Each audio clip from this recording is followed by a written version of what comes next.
एक बार पुनः स्वागत है बच्चों फिजिक्स इट्स इजी में। और हम बात कर रहे हैं कक्षा 11 के अध्याय 8 गुरुत्वाकर्षण पर। और आज बात करने वाले हैं पलायन वेग के बारे में। इसके पहले की यदि वीडियो आपने नहीं देखे हैं तो डिस्क्रिप्शन में आपको लिंक मिलेगा, आप उसकी सहायता से उन्हें देख सकते हैं। तो आइए अपनी बात को शुरू करते हैं। पलायन वेग, जैसा कि हम सभी जानते हैं कि यदि पृथ्वी के तल से यदि किसी वस्तु को ऊपर की ओर उछाला जाए,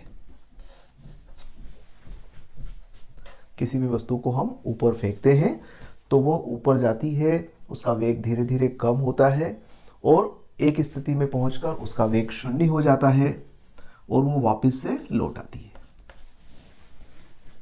सामान्य अनुभव की बात है, हम जितने ज़्यादा वेग से उसे फेंकेंगे वो उतनी अधिक ऊंचाई तक जाएगी। कम वेग से फेंकेंगे कम ऊंचाई तक जाएगी, ज़्यादा वेग से फेंकेंगे ज़्यादा ऊंचाई तक जाएगी। ठीक, तो एक बात तो ये हो गई। दूसरी बात यह है कि यदि हम ऊपर की ओर जाते हैं तो गुरुत्वीय त्वरण का मान घटता जाता है। जी का मान ऊंचाई के साथ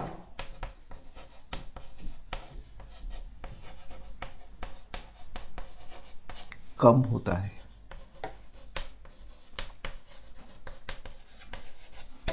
और इसका ये वाला व्यंजक हम सभी ने देखा है पिछले वीडियोस में कि जी डैश बराबर जी और R upon R plus H का वर्ग।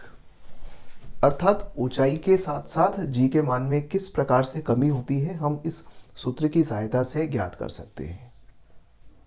ओके, तो जैसे जैसे वेग बढ़ाते जाएंगे वैसे वैसे जी का मान, जैसे जैसे वेग बढ़ाते जाएंगे वैसे वैसे ऊंचाई का मान बढ़ता जाएगा, परंतु जी का मान कम होने लगेगा।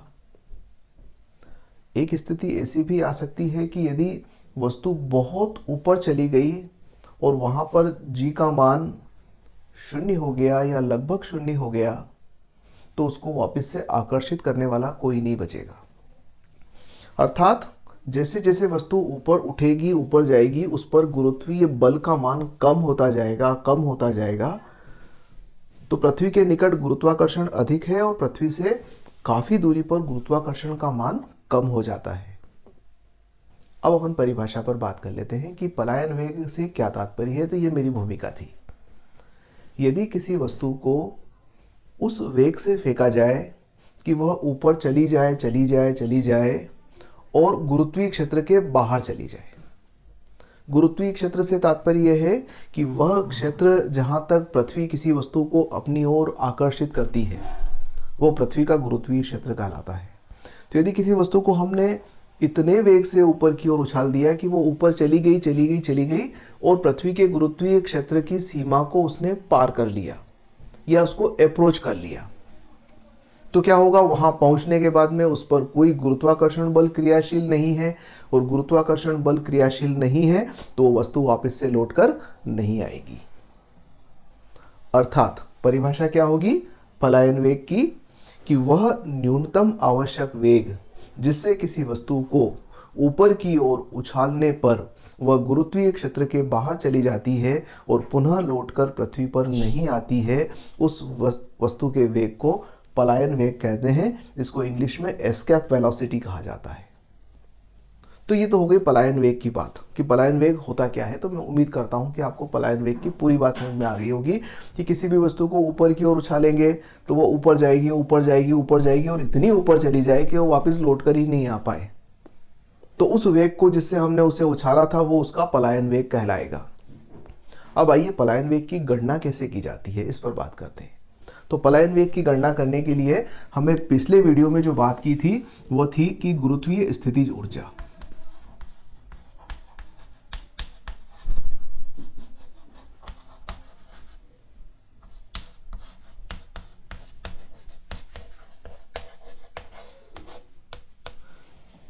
इससे अपनी बात को शुरू करते हैं।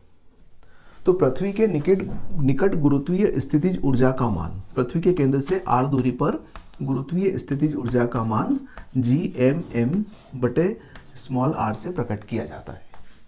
और ये ऋण चिन्ह बताता है कि यह ऋणात्मक प्रकृति की है, अर्थात वस्तु पर यदि आकर्षण का बल क्रियाशील होता है तो गुरुत्वीय स्थितिज ऊर्जा का मान ऋणात्मक है। तो पृथ्वी की सतह पर गुरुत्वीय स्थितिज ऊर्जा का मान कितना हो जाएगा? अगर हम सरफेस की बात करेंगे तो सरफेस पर गुरुत्वीय स्थितिज ऊर्जा का मान हो जाएगा GMm अपॉन कैपिटल R। यहाँ R पृथ्वी की त्रिज्या है, कैपिटल M पृथ्वी का द्रव्यमान है, कैपिटल G सार्वत्रिक गुरुत्वाकर्षण नियतांक है और स्मॉल m उस वस्तु का द्रव्यमान है जिसे ऊपर की ओर उछाला जा रहा है या जिसको हम ऊपर की ओर उछालेंगे। तो इतना स्थितिज ऊर्जा का मान पृथ्वी की सतह पर है। अब दूसरी बात, यदि r का मान अनंत हो जाएगा तो u का मान शून्य हो जाएगा। अर्थात जैसे जैसे वस्तु ऊपर की ओर जाएगी गुरुत्वीय स्थितिज ऊर्जा का मान कम ऋणात्मक होगा अर्थात उसका मान बढ़ना शुरू होगा और बढ़ते बढ़ते अनंत दूरी पर जाकर उसका मान शून्य हो जाएगा। तो यदि हम किसी वस्तु को पलायन वेग से ऊपर की ओर उछालते हैं, ध्यान दीजिएगा, तो पलायन वेग से ऊपर की ओर उछालने पर वस्तु गुरुत्वीय क्षेत्र के बाहर चली जाती है। अब कल्पना कीजिए कि वहां जाकर उसका वेग शून्य हो जाता है। तो शून्य होने के बाद में न तो उसके पास गतिज ऊर्जा है और न ही उसके पास स्थितिज ऊर्जा है। अर्थात हम कह सकते हैं कि पलायन वेग से फेंकने पर वस्तु की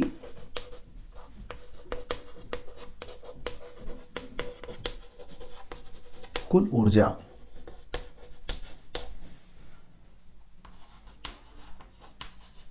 शून्य होगी। अब कुल ऊर्जा से क्या तात्पर्य है कि यदि हमने उसको वेग प्रदान किया है तो गतिज ऊर्जा होगी और स्थितिज ऊर्जा की बात हम कर ही रहे हैं, तो किसी भी वस्तु की गतिज ऊर्जा और स्थितिज ऊर्जा का योग शून्य के बराबर होगा। अर्थात हम कहें कि यदि गतिज ऊर्जा है हाफ mve वर्ग, ve पलायन वेग के बराबर है, तो इतनी गतिज ऊर्जा हुई और इसमें स्थितिज ऊर्जा को और जोड़ दिया जाए GMm बटे R को, तो इन दोनों का योग क्या होगा? शून्य। ये शून्य क्यों माना हमने? क्योंकि अनंत पर जाकर वहां ना तो स्थितिज ऊर्जा रहना है और न गतिज ऊर्जा रहना है, तो अंतिम ऊर्जा जो है वो शून्य है। तो वह तभी संभव है जब प्रारंभिक ऊर्जा का मान भी शून्य हो, क्योंकि ऊर्जा को न तो उत्पन्न किया जा सकता है और न नष्ट किया जा सकता है। तो ऊर्जा संरक्षण से हम कह सकते हैं कि यह पृथ्वी के सतह पर ऊर्जा है और यह अनंत पर ऊर्जा है, यह प्रारंभिक ऊर्जा है और यह अंतिम ऊर्जा है। तो ऊर्जा संरक्षण के नियम से हमने इस समीकरण को लिखा है। आइए इसको थोड़ा सा हल कर लेते हैं ताकि अपने व्यंजक पर पहुंच जाए। हाफ mve वर्ग बराबर, इसका पक्षांतर करेंगे तो आ जाएगा GMm बटे कैपिटल R। अब आप स्मॉल m को काट सकते हैं, तो यहाँ से हमें प्राप्त हो रहा है v वर्ग बराबर ट्वाइस G कैपिटल M बटे R। या फिर आप कह सकेंगे कि VE यानी कि एस्केप वेलोसिटी वर्गमूल में रख दिया जाए इसे, तो ट्वाइस GM बटे R। तो किसी भी वस्तु का पलायन वेग इन बातों पर निर्भर करता है। G तो सार्वत्रिक गुरुत्वाकर्षण नियतांक है, एक निर्भर करेगा उस पिंड के द्रव्यमान पर, यानी कि पृथ्वी की अगर बात कर रहे हैं तो पृथ्वी के द्रव्यमान पर और पृथ्वी की त्रिज्या के अनुपात पर। द्रव्यमान का मान ज़्यादा है तो पलायन वेग का मान ज़्यादा होगा, त्रिज्या का मान कम है तो पलायन वेग का मान ज़्यादा होगा। या फिर इसको आप दूसरे रूप में भी लिख सकेंगे, VE बराबर ट्वाइस 2GM और एक R से गुणा और एक R से हम भाग दे देते हैं, तो नीचे R वर्ग हो जाएगा और GM बटे R वर्ग को स्मॉल g लिखा जा सकता है, तो इसको हम लिख देंगे VE बराबर रूट ऑफ ट्वाइस GR। ये भी एक अच्छा सूत्र है जिसकी सहायता से पलायन वेग की गणना की जा सकती है कि पलायन वेग का मान गुरुत्वीय त्वरण पर निर्भर करता है। गुरुत्वीय त्वरण का मान पृथ्वी की सतह पर जितना ज़्यादा होगा पलायन वेग का मान भी उतना ही ज़्यादा होगा। तो ये थी पलायन वेग की बात। अब आइए एक छोटा सा अपन विज्ञान का रोचक प्रश्न लेते हैं। हम जानते हैं कि चंद्रमा की सतह पर वायुमंडल नहीं है, आखिर क्यों नहीं है? क्या हम ऐसा कर सकते हैं कि पृथ्वी से हवा को ले जाकर चंद्रमा की सतह पर फिलअप कर दें और वो उसके वातावरण में ठहर जाए? तो मित्रों ऐसा नहीं होगा। कारण यह है कि चंद्रमा पर G का मान कम है और G का मान कम होने से पलायन वेग का मान भी कम है। तो चंद्रमा की सतह के लिए पलायन वेग का मान कम है अब क्या होगा कि जब वातावरण में गैस होगी तो गैस के अणु तो हमेशा गति अवस्था में रहते हैं। उन गैस के अणुओं की गति यदि पलायन वेग से ज्यादा हुई तो वो चंद्रमा की सतह को छोड़कर चले जाएंगे। तो यही कारण है कि वहां पर गैस की उपलब्धता नहीं है, क्योंकि वहां पर पलायन वेग का मान कम है। तो वे आकाशीय पिंड जिनके पलायन वेग के मान कम है, वहां पर वायुमंडल नहीं पाया जाता है। वे आकाशीय पिंड जहां पर पलायन वेग का मान ज्यादा है, तो वहां पर गैस के अणुओं का वेग पलायन वेग से कम होने के कारण से वो वातावरण को नहीं छोड़ पाते। हमारे पृथ्वी के चारों ओर वायुमंडल क्यों है? क्योंकि पृथ्वी की सतह पर पाई जाने वाली गैस के अणुओं की औसत वर्ग माध्य मूल चाल जो है वो पलायन वेग से कम है।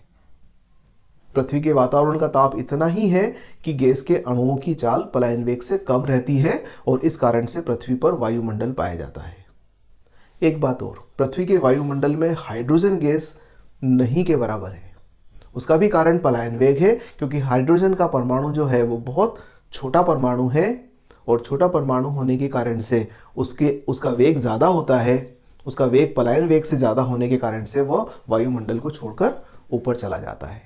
अर्थात पृथ्वी के वायुमंडल में हाइड्रोजन गैस की अनुपलब्धता का कारण भी पलायन वेग है। आपने देखा होगा, बच्चे बैलून के अंदर हाइड्रोजन गैस भरते हैं, और उस हाइड्रोजन गैस के बैलून को अगर आप डोरी से पकड़ कर रखेंगे तो वो ऊपर उड़ता रहता है, और जैसे ही उस डोरी को छोड़ दिया जाए, धागे को छोड़ दिया जाए, वो बैलून ऊपर ऊपर ऊपर और ऊपर चला जाता है, क्योंकि उसके अंदर हाइड्रोजन गैस भरी हुई है।